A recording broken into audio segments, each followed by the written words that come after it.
China gets a little good news on the economy, but not enough to alter the general picture of struggle. Commentary. Several media outlets have declared that China's economy has made a good start to 2026. For a prime example, see here. Such declarations are premature to say the least. Though things have picked up from the abysmal economic picture of late last year, the flow of information hardly contradicts the picture of a struggling economy. Indeed, it speaks to how weak China's economy is that some can see a mediocre showing as a sign of strength.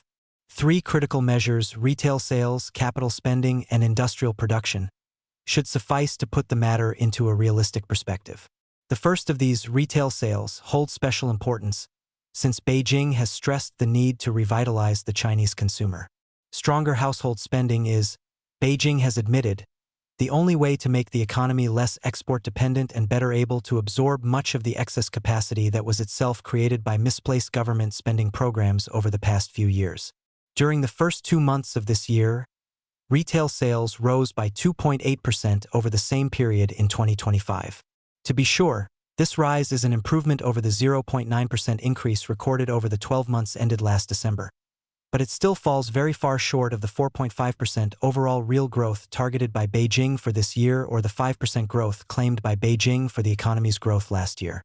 Such a relatively paltry advance in the consumer sector, though an improvement over late 2025, hardly signals only failure so far in Beijing's effort to shift the economy's emphasis toward domestic household demand. Investment spending on fixed capital in the first 2 months of this year rose by some 1.8% over year-ago levels. This was quite a turn from the 3.8% decline recorded for 2025 as a whole, but it is far less than the growth rates averaged in earlier years. And before carrying enthusiasm for the turn too far, a realistic picture requires an additional perspective. Much of this spending reflects state-supported outlays to build up politically favored sectors such as advanced technology, artificial intelligence, electric vehicles, and biomedical endeavors. Other than spending on these more or less state-mandated efforts, private investment flows generally remain anemic. What is more, this state-led investing has already created considerable excess productive capacity in the designated sectors, more certainly than the domestic Chinese economy can absorb. This excess has already fed a deflationary trend that brings its own ills to the economy.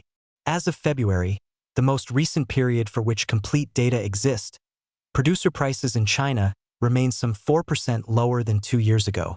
The third indicator is industrial production. It jumped smartly in the January-February period, rising some 6.3% above levels of the same period in 2025, extending a strong pattern of growth that was evident throughout last year.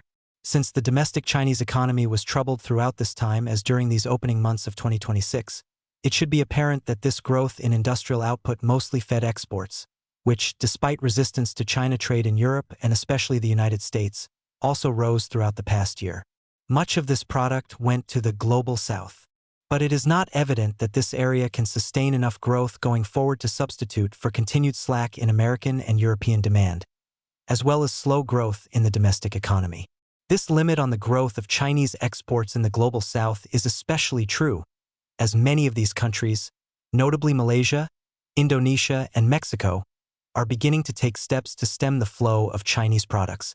If the export growth cannot be sustained at the recent pace, neither can the expansion in industrial production. Meanwhile, China's still important property sector continues to slide. To be sure, residential real estate prices in first-tier cities stabilized in February after 9 consecutive months of decline, but that hardly speaks to strength. Even that improvement only occurred in Shanghai and Beijing. Home prices continued the downward slide in Guangzhou and Shenzhen. Moreover, residential real estate prices in these 4 major cities fell by some 2.2% over the last 12 months. And of the 70 medium and large cities typically polled by Chinese statisticians, residential real estate prices fell in 53 of them. It perhaps seals the picture of trouble to note that declines in home values are largely responsible for Chinese consumers' reluctance to spend. Because the value of their home constitutes the bulk of most households' wealth in China, these declines in real estate values have left vast swaths of the population feeling poorer and eager to save to rebuild their household net worth. This problem lies at the root of Beijing's biggest headache. Consumer spending will not respond until the value of Chinese homes begins to rise in earnest, and that cannot happen until Beijing can answer the challenge of the property crisis. These recent figures, though an improvement over late 2025, show no sign that it is happening.